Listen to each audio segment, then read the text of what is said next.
Welcome to WeAreSC. This is Erik McKinney, joined by Greg Katz. And Greg, we've got a coaching staff, or at least it seems like we have a coaching staff. Certainly, with some of the coaching news around the country, with coaches still leaving, it doesn't seem like this season sort of ever ends in terms of the offseason and coaching movements. But right now, after some time, USC has one head coach and right now 9 officially announced assistant coaches, but certainly feels like that 10th one reported and soon to be on the way. Let's just dive into it. And before we kind of break down, everybody's name, overall for me, I've got a good feeling about these additions. I think that, again, my take is that this is all positive so far in a lot of the names we're hearing. Again, we'll get into the names, but for you, kind of first blush overall, what was your take on just kind of, I guess, the way they went about it and where the guys came from, and again, what this sort of says to you about USC moving forward? Well, I thought it was nowhere to go but up, basically.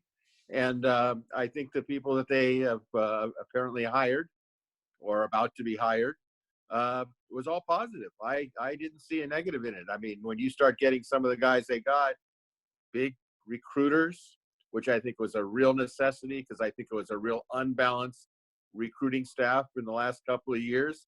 You've got some go-getters. You got a nice blend of young coaches in their 30s and maybe some more seasoned coaches, for lack of a better word.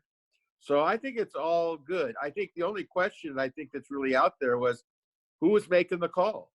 Was it Mike Bone, the athletic director, or was it Clay Helton?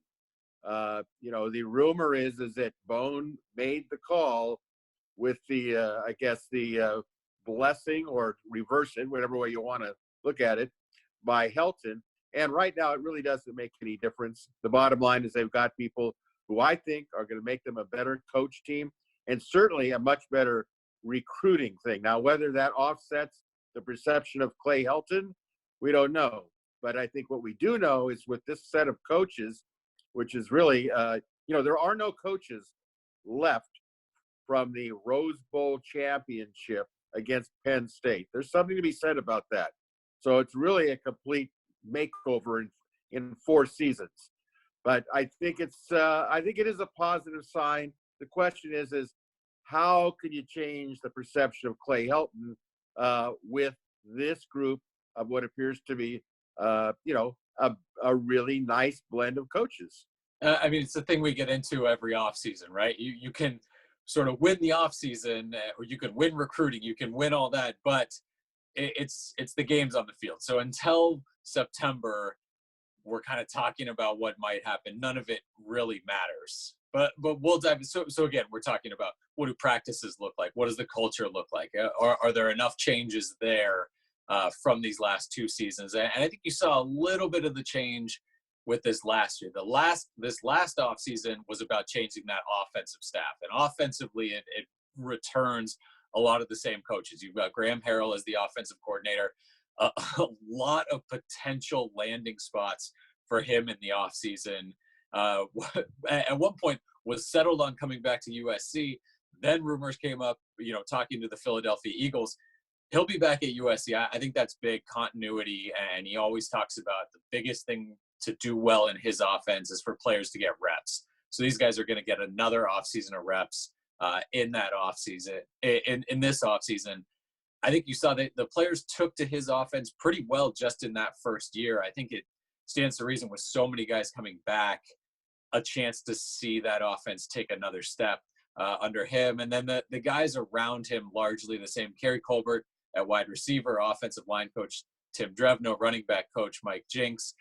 The change is tight end coach, and that's John David Baker. And this is not it might be a sort of a new name for USC fans, but John David Baker came over from North Texas with Graham Harrell, and the two of them are so close. And when you're not going to hire kind of a name in terms of an assistant coach, getting a guy who's just, it feels like he's in lockstep with Graham Harrell. And I think that's important for this offseason, for this offense. Harrell, he couldn't really bring over, everybody, all of his assistants. He got some guys who were already at USC, but this is sort of a nod to him and letting him get a guy that he's very comfortable with in a position like that. This offseason was about changing the defense, and it is a full-scale change. Defensive coordinator Todd Orlando comes in, technically from Texas Tech. He was there for about a week, but his last big job was the Texas defensive coordinator position. He brings with him Craig Naivar, who's going to coach USC safeties. And then the hire I think we might wind up talking about the most, maybe outside of Orlando in this hit here, is Donte Williams coming down from Oregon. He's going to coach the USC cornerbacks. The one hire that's not official as we are recording this right now, the defensive line coach, Vic So'oto, reportedly coming over from Virginia. And then rounding out the staff, you've got special teams coach Sean Snyder from Kansas State. Yes, a Snyder from Kansas State. It is Bill Snyder's son. So that's what the staff looks like. Let's jump into Todd Orlando. He's going to be just like Graham Harrell last year with the offense, getting someone new to take over basically an entire side of the ball. Todd Orlando, it feels like, is going to get to call the shots fully on defense. Again, Clay Helton, hands off. It is his show to run on the defensive side.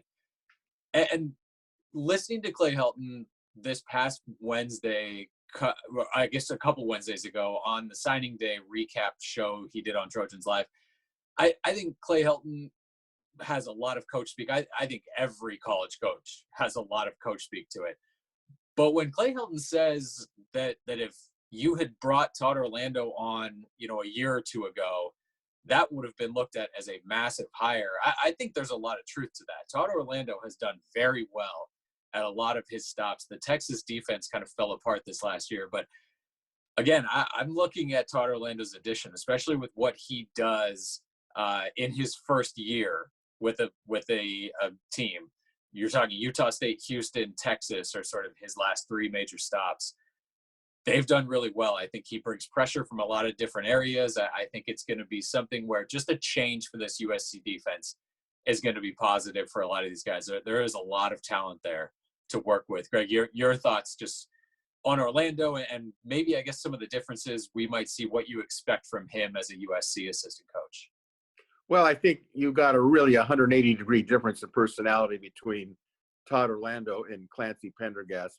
Clancy was more of your cold, low-key, efficient NFL type of coach that kind of, the players get paid for a living, and so they're come, and he's kind of the, not a rah-rah guy. That's not to say he didn't raise his voice on occasion, but if you watch video of Orlando through training camps and talking, he really strikes you as a Marine sergeant coming out of Camp Pendleton. Okay, a complete different personality. You could say that in some ways Clancy's personality and Clay Helton's are kind of the same in a lot of ways. Kind of more of a laid back. I don't know if Clay Helton would think that he's laid back, but compared to other coaches, I would say that he's not Mr. Rah-Rah by nature. But I think Orlando is going to bring a demanding, physical. If we're going to practice, my side of the ball is coming. Okay, I've got to instill that. So I expect the physicality of the Trojans to be better. I expect the tackling to be better, the organization to be better. The knock on Orlando is that once teams see him in the ensuing years, they kind of catch on to what he wants to do. It's like seeing a pitcher the first time around, you strike out, and then you go, I kind of go back in the clubhouse and watch what he's doing. And then, as they say in Major League Baseball, around that second or third time around the lineup, they start getting hits. But I think just from an attitude standpoint, I think it's really going to be a positive change, certainly a different message, no doubt about it. So I suspect that the Trojans will be very entertaining to watch in spring practice, just based on the physicality. Now, we saw this during the Pete Carroll era. This is not going to be something new for old timers and people who attended Carroll practices, but it's the idea that he can convince Clay Helton, not just during spring ball and not so much maybe during training camp, but during the season. He has said, he being Orlando, that you cannot play soft. how you have to practice hard to play hard. And I buy into what he's saying because I've always believed that. I think most people believe it, but I think he's going to force Clay to do it. Just my perspective on it. Yeah, like you said, I think maybe getting that 180 change is something where the USC defense, they needed something. They needed somebody to come in and bang some trash can lids together and wake everybody up. And I feel like, again, you can win the offseason without really getting better during games, but this feels like something where USC is that the players are going to get a push, I think, to attack this offseason. I think you had that a little bit last year when Aaron Osmus comes in, the new strength and conditioning coach, and the players, they did really seem to buy into that and talk that up about how much they were improving. I think another year of that, again, with this kind of extra jolt from some of these coaches, and we'll go into the guy that came over with Todd Orlando, safeties coach Craig Naivar, who he stepped in for Orlando when Orlando was let go in early December from Texas. And Naivar took over as defensive coordinator for Texas against Utah in that bowl game. And you hear from some of the Utah players after that game, we treated this like a vacation. But Texas, under him, they shut Utah down. And that was Utah with their players. Huntley's there at Moss and those guys. At the end of the year, Utah had a chance to kind of make a statement. Texas absolutely shut them down. So not that he's coming over as the defensive coordinator, but certainly one of those guys who can get players in line and fire up a defense. And I think that was kind of a strong statement for him.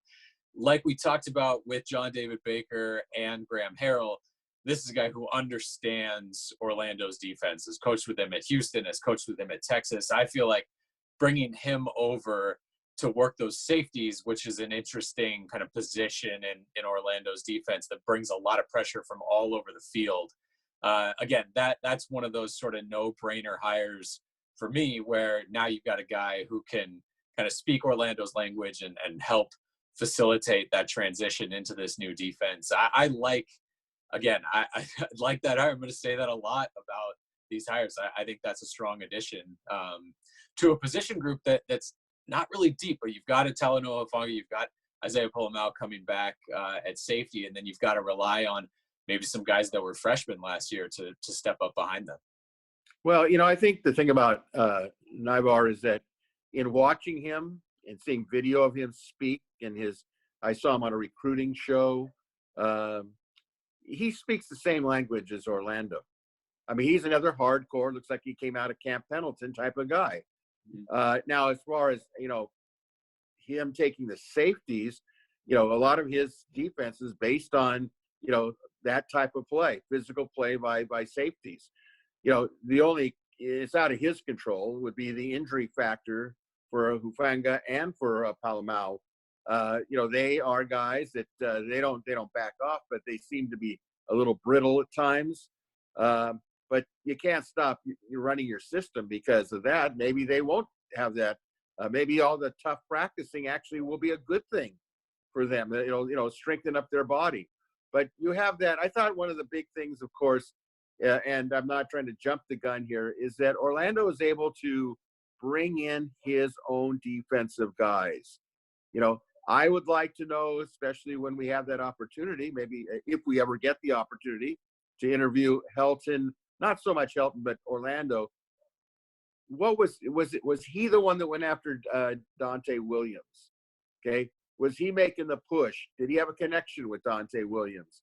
And we could talk about him later, but it really does help if you bring in all the coaches you want on your side of the ball. That wasn't the case on the offensive side of the ball, obviously. We do know that there were other coaches that were interviewed for the defensive coordinator position, okay, who were told you cannot, you have to keep guys, okay? Well, from my sources, they said, no, thank you. I want to bring in my own guys. Well, that means a rejection. So how many rejections were there in the process? Not to say that Orlando wasn't the right guy, but by the time they got to Orlando, they were pretty much, look at, we want to keep some of the guys. Like, I think we all could agree that Coach K, the defensive line, Kawa'ahaha, and Greg Burns were good coaches. I don't think there was any complaint about their on-field coaching thing. They were just casualties of war, so to speak. And the fact of the matter is, as Orlando probably said, I want my own staff or I can't take this job. And perhaps, Helton and Bone said, he's too good to pass up. And they opened the strings of the pocketbook and paid off the other two coaches that left and, hired on the new ones. So the big advantage here is that Orlando is able to bring in the coaches on his side of the ball. And I think it's pretty safe to say that Helton never has gotten involved on the defensive end of it, So it's going to be all Orlando, which is probably a good thing. Yeah, I think it always sends a strong message when a coach can bring in all his guys on that side of the ball. It's one of those things where you can't, you can't ask him to be responsible for so much and then kind of tie his hands a little bit on what he has to work with. But you brought up Donte Williams, and let's dive into that. This is one of those guys that seemed like he was always kind of, not with any real USC ties, but always sort of circling, and maybe eventually it made sense that he wound up at USC. He is recruited against USC a lot. A graduate assistant at Washington, certainly not recruiting directly against USC when he was at San Jose State, but he was able to grab those guys that were maybe just below Pac-12 level or maybe even Pac-12 level while he was at San Jose State. And that's kind of where he really started making noise as a recruiting coach, a kind of recruiting first coach. Then at Nebraska, at Arizona, and then now at Oregon, he's kind of just been a pain in the side of USC. When he comes in to LA to recruit LA prospects, every stop he's been at, they feel like they can go ahead and offer whatever Los Angeles recruit they want because Donte Williams is going to get them in the door. Not that he's going to land every one of them, but that they've got a fighting shot with him. I am absolutely fascinated to see, because he spent so much time recruiting against USC, I feel like he might have a lot of tricks up his sleeve about now how to recruit for USC, that sort of power of the USC brand behind him. I think there's a lot of hope that he that he somehow even goes to the next level as a recruiter. This was a guy who was named, the best recruiter in the Pac-12 for this past class, brought a ton of guys from Southern California to Oregon. That, to me, this is one of the real interesting additions. I don't think he's an all recruit, no coach position coach. I think he can coach cornerbacks. Oregon, the cornerbacks were phenomenal. I mean, just the number of interceptions that Oregon had this past season was sort of eye-opening. But again, on the recruiting trail, letting him loose, I think that is going to be a very interesting addition. These defensive coaches led by him, they're going to get after it on the recruiting trail. And that, to me, was a big statement that has got to change. USC is going to talk about this 2020 recruiting class and say, we got the guys we needed. We filled positions of need. Ultimately, this addition sort of speaks to we need to turn things up a notch. And I feel like this 2021 class has a chance to kind of go back to what USC fans expect in a recruiting class. And I think Williams is going to be right at the front leading that charge. Well, let's be honest. I mean, we both would agree that Williams has really hurt the Trojans recruiting-wise. There's no question about it.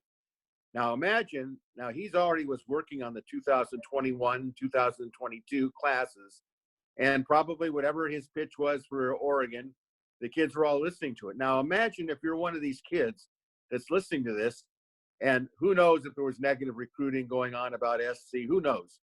I mean, I don't think it was hard to have any negative recruiting because there was already so much, scrutiny on the program to begin with. But imagine the message that was sent to these future recruits of the class of 221 and 222. Imagine their view when they heard that this guy was coming to SC. The message that I would take from it is, hey, he must think there must be some good stuff happening or going to happen at SC. And if he's willing to go there, I better investigate. Maybe he knows something that he's going to tell me. And he's going to recruit like a maniac. And we've already seen that with some players already that had commitments So my feeling with Williams is just his change of job. First of all, the guy went to Culver City High School. Okay, he was a 3-time All Bay League choice. Culver City High School is not far from USC. Okay, and when he was growing up, SC was the place. He knows what SC was. He wasn't good enough to play at SC, but I have found over the years that even if you didn't play for SC, this is the next closest thing to playing for SC is coaching it at USC. And I do think that SC still means a lot to people like Donte Williams. Okay, we're told that he came back in part because his father was ailing, and we can all respect that. But, Oregon, from what I understand, was really ready to pay money. And what I understand is, the proverbial sources is that the Trojans doubled his salary to about $900,000. Well, that certainly doesn't hurt. But the perception that he brings now in recruiting for USC, and the perception that I think that Vic So'oto will bring, another Southern California roots guy, you can't underestimate that, because it's the old saying, when somebody has a party or something, they always ask who's coming to the party. And people make a decision on, oh, he's going to be there? Well, I guess I'll go to the party then. Or he's not going to be there? Oh, I'm not going to go to that party. Well, now Williams is going to the party, okay? And people are saying, well, if it's good enough for him to come to SC, it can't be that bad.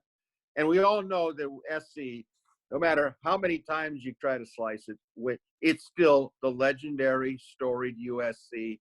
I don't care how much negativity people perceive on the program. It doesn't take much to turn it around if you identify what needs to be turned around.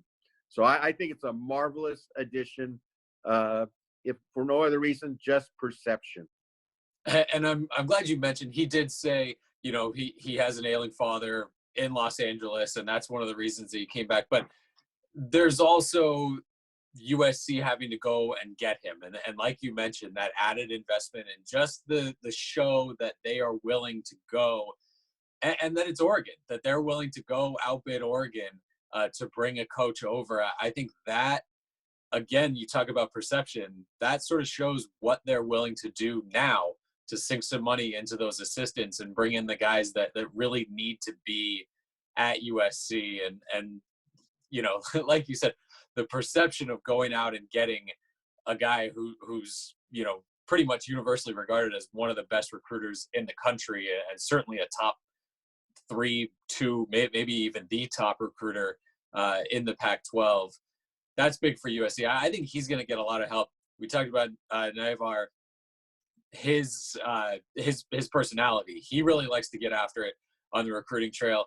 And then you mentioned him, and we'll round out the defensive coaches. Vic So'oto from Carlsbad in San Diego, another guy who he went to BYU, but certainly very well aware of the USC history, second cousin of Junior Seau.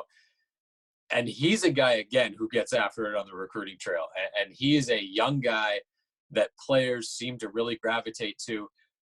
And you can talk about him for his recruiting prowess. You can also talk about him for what he did in just a couple years with that Virginia defensive line. Virginia set a school record for sacks just this last year in 2019. You talked about Todd Orlando, the way he talks about you have to be physical. Some of So'oto's quotes are almost terrifying. The way he talks about wanting to hit people and wanting to be merciless and just everything up to within the limits, how physical he wants his groups to be. Again, you talk about what USC defenders are going to hear, and kind of just this sort of change of pace a little bit and hearing from a different voice. And you just hope that he's another guy that can sort of unlock another level to this USC defense, because again, you can mention it with every level of the USC defense. These coaches are coming into a roster that is talented. This is a talented group, especially on the defensive line with some of what we've seen from these guys. Well, I think that So'oto did something. The hiring of So'oto was very important to me, because he fulfilled the loss of Johnny Nansen in the Polynesian community. Okay, So'oto obviously has Polynesian roots, and he's the type of guy that will keep that connection going. So I think that is something you had to really keep in mind. SC's had great success in recruiting Polynesian players and having a voice there. And I think, So'oto is, I've watched the tape of him. I've watched him teach on go to YouTube. And you can see a lot. And, I think he fits the bill.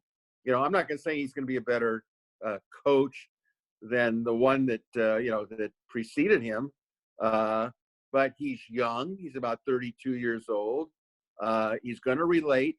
And he's going to be able to keep the pipeline, so to speak, with the Polynesian community. I think that's really important, especially in our geographical area of the country, which is going to make for an interesting thing if Johnny Nansen actually does become the defensive line coach at UCLA, which I can tell you he has never coached the defensive line or the offensive line for that matter.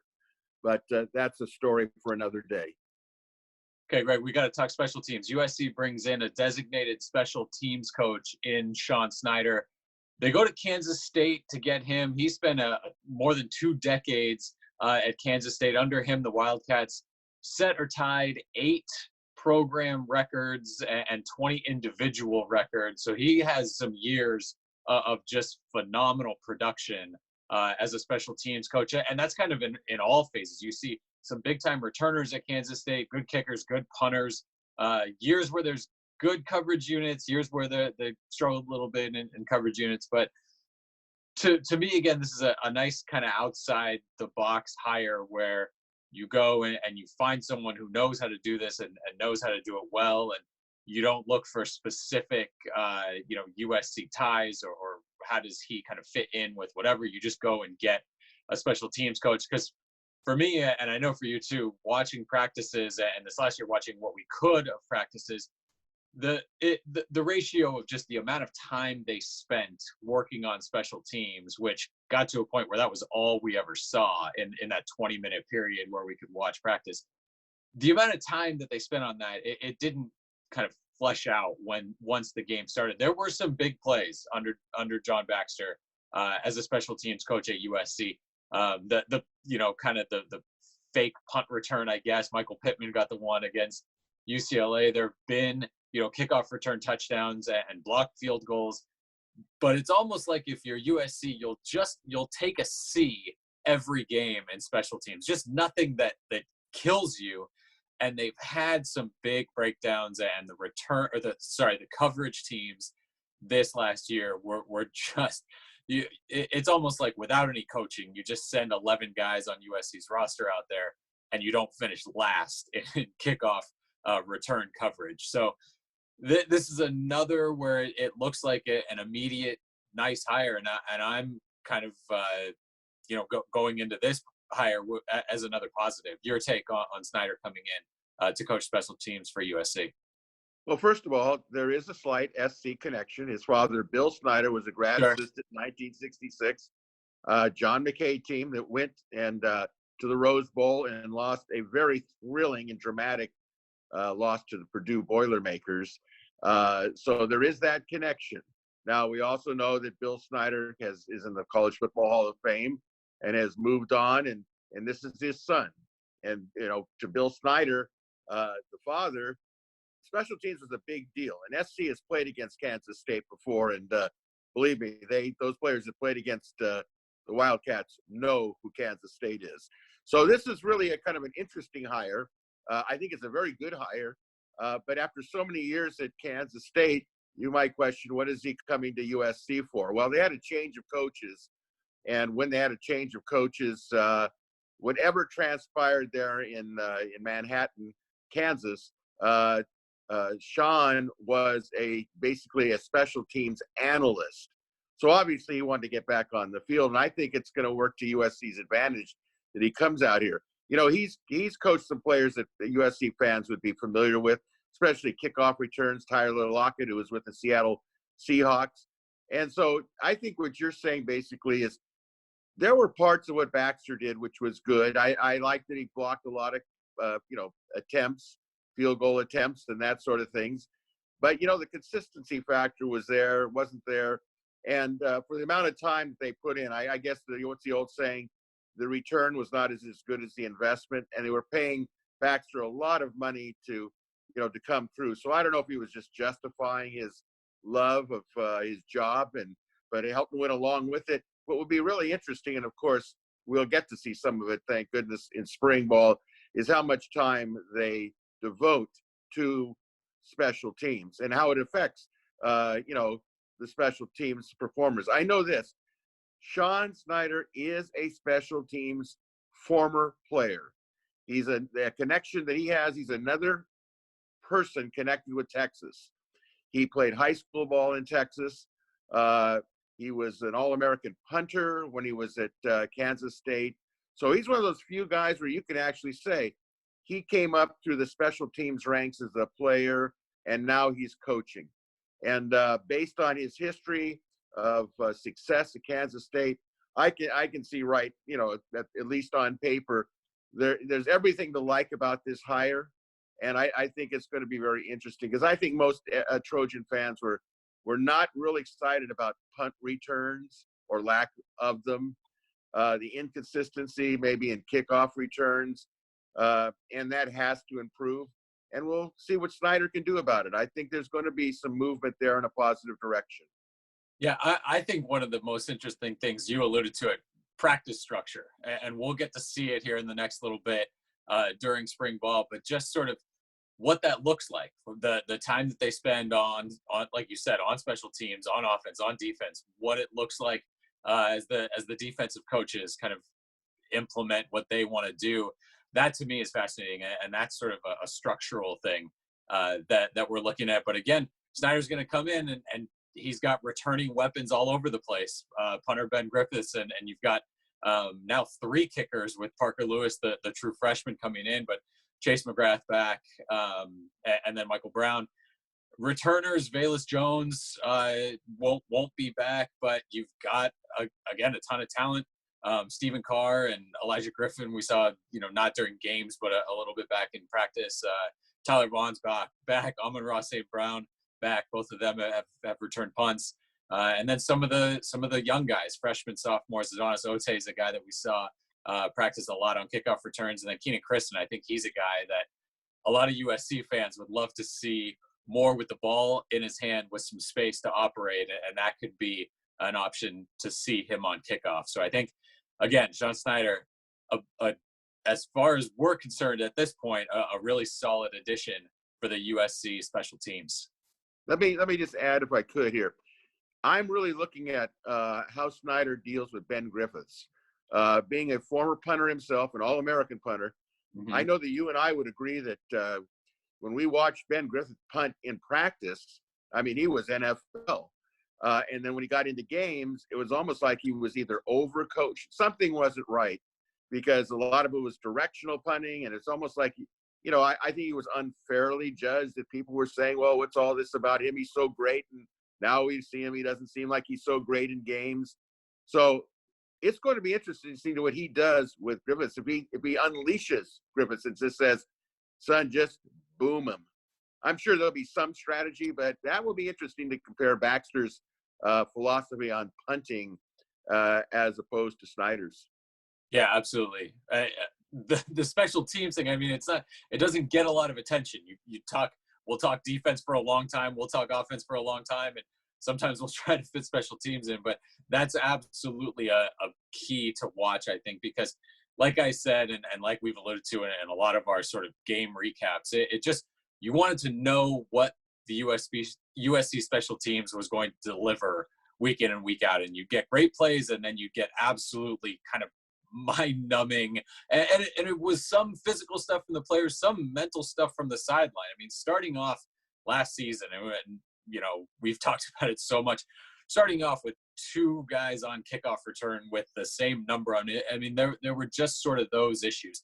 10 guys on the field for field goal blocks, 9 guys on the field for some special teams plays. So just getting some consistency there where you know what you're getting week in and week out. I think that'll be key for Sean Snyder, who, again, has some guys to work with on that USC special teams unit.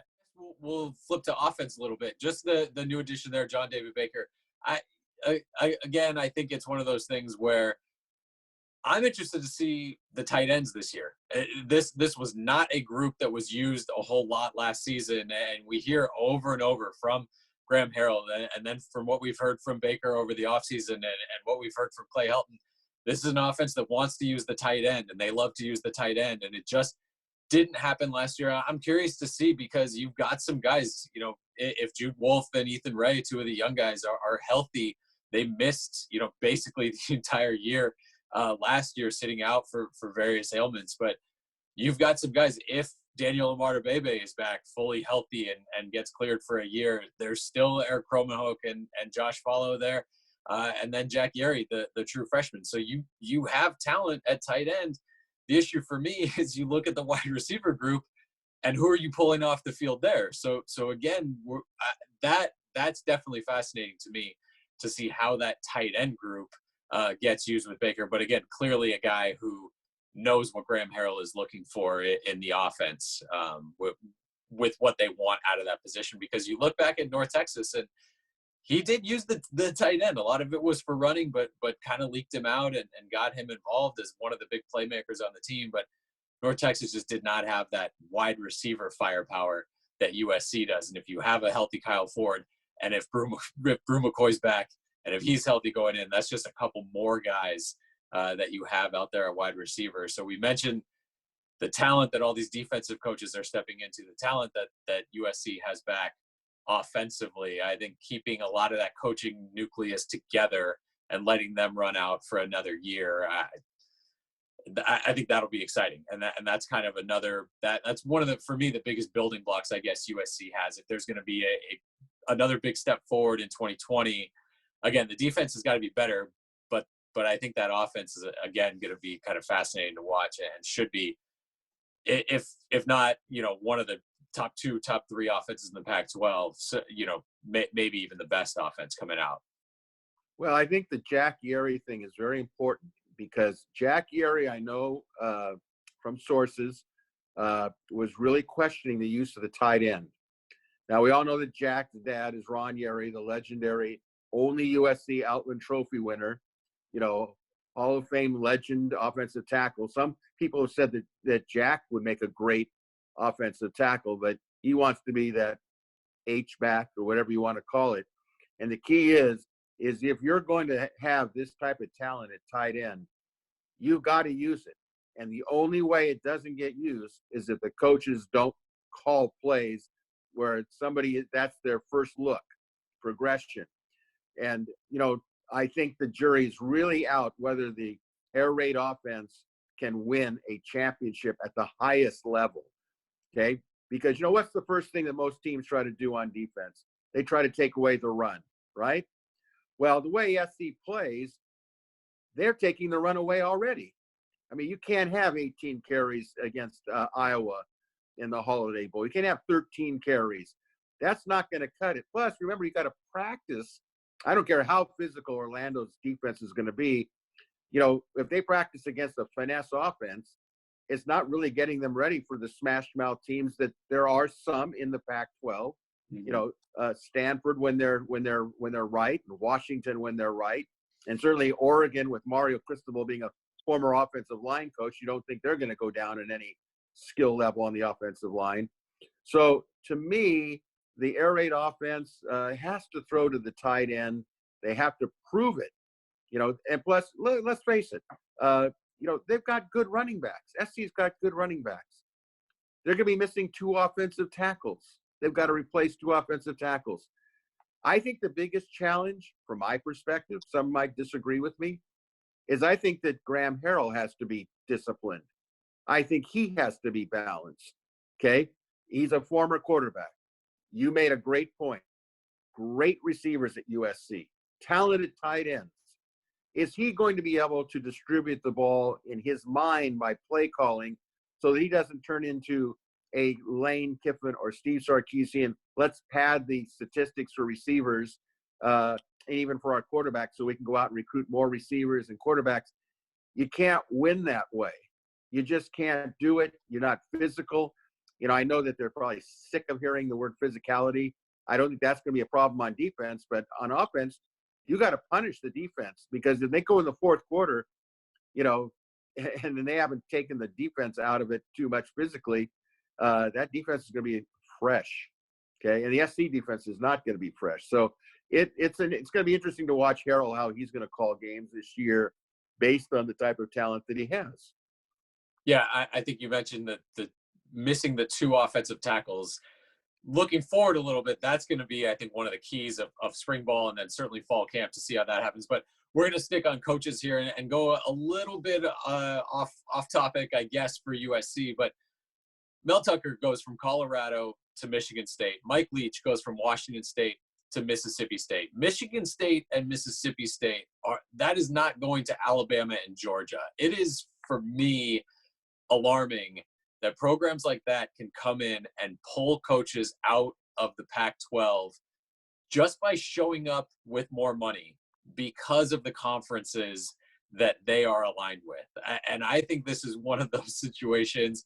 The whole, they came for Washington State and I said nothing. They came from Colorado and I said nothing.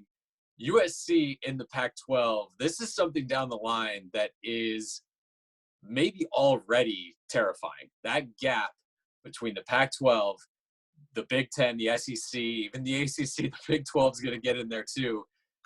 It's a scary thing, I think, to look into the future at the deficit that USC is going to be working with because they're in the Pac-12. I'm curious your take on that, but that was mine. Hearing them jumping jobs, especially Tucker after saying I'm staying at Colorado, and then a school like Michigan State can come back with an offer he can't refuse. And I get there's ties there for him going back there. Greg, your thoughts on Leach and Tucker and kind of where the Pac-12 is right now with their ability to keep up with everybody? Well, I'll tell you, Leach didn't surprise me going from Washington State to an SEC school like Mississippi State. He's going to get backing at Mississippi State that he didn't get. Plus, he's going to be open recruiting-wise to all those great athletes in that area of the country. He's going to get some players. Now, is he going to win the conference? I don't think so. But he's never been hung up on that type of thing. I think he enjoys it. Obviously, being in the South like that and the humidity of Mississippi, it doesn't bother him. So I don't think that was a great loss because it seems like Washington State basically is a transient head coaching stop, although he really was dedicated to it. The other guy, though, Mel Tucker, I thought was a disgrace. I mean, this is a guy that all the way up until the very last minute was tweeting out, I'm not going anywhere. I love the program, assuring donors he wasn't going anywhere. And then all of a sudden, he tells his agent, I'm going to Michigan State. They're supposedly doubled his salary. The allegiance was, it was just horrible. It's just like when Lane Kiffin left Tennessee to come to USC. Okay, SC is a storied program. He coached there. You can kind of twist it a little bit depending on which side of the fence you're at. One man's freedom fighters, another man's terrorists, so to speak. But coming on the heels of letter of intent, they had a recruiting class that was around number 35. They had a transfer from Alabama that was coming in, a notable defensive lineman. And you say to yourself, my goodness, you complain about the players breaking off commitments. What's worse than a kid signing because he wants to come to play with Coach Tucker, and then all of a sudden, Coach Tucker is gone? How many assistants is he going to take with him to Michigan State? I mean, you would think he had to take some or one. And then I'm reading that the athletic director said that he would entertain players that maybe want to get out of their letter of intent. It left Colorado in a horrible situation. Now, they did name Darren Chiaverini as the interim head coach, and he played there, so he's got an emotional investment. But overall, I thought it was just horrendous. I can't think of a worse change that I've seen. I mean, unless I was at Tennessee and, and Kiffin bolted like he did. But this one really, this one for the conference, it doesn't speak well of the conference. It's almost like and I hate to say this, it's like the Pac-12 is really a steroid version of the Mountain West Conference, where, okay, I served my time, now I'm moving up to the big, it doesn't sit well. But what should be taken into account is now maybe the presidents of the school will kind of take a look at who's running the conference and saying maybe this television revenue thing has got to be reviewed, because what the obvious thing is, if you're at Colorado, wouldn't you kind of try to say, don't go, we'll readjust your salary? You know, I don't know if that was the case. Maybe Tucker said, no, I'm going to the Big Ten. You can give me $5 million. It's going to make any difference. But somewhere along the line, other schools may get hurt by this as well. So not a good thing for Colorado, and really not a good thing for the conference as well. Yeah, I like Darren Chiaverini. He's a great recruiter, like you said, loves Colorado. I think that might be something where they maybe don't even know what they already had on campus until he gets this opportunity and maybe runs with it. But I grew up in San Diego, and I mentioned this on our message board. I grew up in San Diego. I grew up a Padre fan. I know what it's like to be a farm team for the actual professional teams, where you can bring up as much talent as you want. Eventually, they're going to actually play Major League Baseball somewhere else. It feels a little like that now, where you look at this gap and that these SEC schools, these Big Ten schools, and it's not even, Alabama, Michigan coming to get these coaches. It's anyone there who just, as long as they play a game in the Big Ten, as long as they play a schedule in the SEC, they're collecting so much more money than the big-time Pac-12 schools. And that gap is going to grow and grow and grow. It's almost disheartening when you hear Larry Scott at Pac-12 Media talk about, well, when our media rights come up, we're going to sign a new contract and we'll be, we'll make the most money. We'll be the richest, TV contract out of all the conferences, with the idea that these other conferences are when they re-up, they're not going to blow the Pac-12 out of the water. So the idea that, we're going to leapfrog these guys when our time is up, when clearly you're going to sign something bigger just because that's the way college football is going, and yours will be the most recent. You have to figure something out if you're the Pac-12, because it is a losing battle right now. And when you look at what these other programs can come in and offer coaches, again, you wonder, even a program like USC, can they become competitive nationally? And after that, can you stay competitive nationally when these other schools are going to end up being able to offer, multi-million-dollar per year contracts, maybe to every staffer in the program, to every assistant, coordinators certainly, but assistant coaches starting to make $1 million a year at every one of these programs, and that golf feels like it's starting to open up. So for me, like you said, the timing of the Tucker thing, certainly not good for Colorado, and I don't even think he was all that happy about doing it, and certainly kind of some of his statements, not that he was forced to do it, but feeling a little bit like that. You can't turn something like that down at that point. But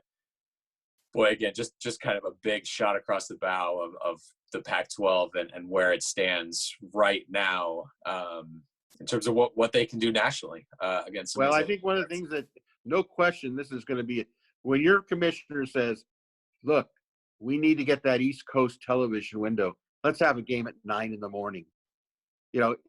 When I heard that, I said, dude, I don't know what planet you're on, but, we could go on for a whole another 90 minutes talking about the ramifications of a 9 o'clock kickoff on the West Coast, which is like saying, you really think somebody on Manhattan or someone in college, in Maryland is going to sit there and say, oh, let's not watch, the Big Ten.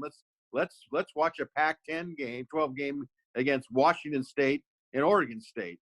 It's that type of logic that you go, you know what? There's got to be some big changes, but that's a conversation for another time. Yeah, again, it feels like the Pac-12 is kind of just happy to be invited when they're invited, certainly not driving any of the conversation in terms of just college football as a whole. But we talked about the USC coaches. Hopefully USC can kind of take a step forward, because when they are rolling, the Pac-12 looks a lot better nationally. And I think if you get, maybe a USC Oregon clash down the line in the fall. Tons of storylines there, and something that draws a lot of eyeballs to it. So again, I think overall we're on the same page with this coaching thing. There, when you talk about the additions, there is a lot to like. There is a huge capital I, capital F if all of this kind of works out, and if you start to see in spring ball some of these changes that I think we did see maybe a little on the offensive side. If the defense starts clicking and both those units can kind of rise up at the same time, a lot of talent for USC and a chance to make a run. We'll talk about the schedule, I think, down the line as we talk more about that 2020 season. That's certainly daunting. But for right now, checking out the coaching hires and impending hires, Erik McKinney along with Greg Katz.